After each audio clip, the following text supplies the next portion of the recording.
आज जाए तो केबे रही नहीं काहाकू मना अच्छी जे आपण दल करिवे कि कौन करिवे प्रत्येक लोकर से लिबर्टी अच्छी संविधान ताकू से अधिकार दउची से तांकर करिवे किंतु एतिके आपण मने रखि तांतु 1936 ठारू आज पर्यंत एकमात्र सफल रिजनल राजनैतिक दल होची बिजू जनता दल माननीय श्री नवीन पट्टनायक नेतृत्व रे केते दल आसीचंती केते दल जाइचंती समस्त को फ्रीडम अच्छी से तांकर दल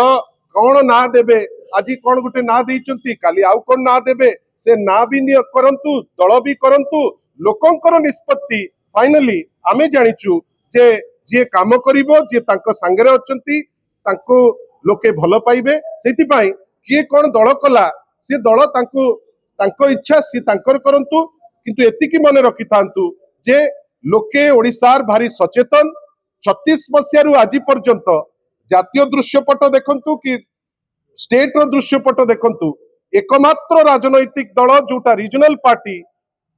जोटा बंचीची भल करूची 3 दशंधि लोकंको आशीर्वाद पाइची से होची बिजू जनता दल।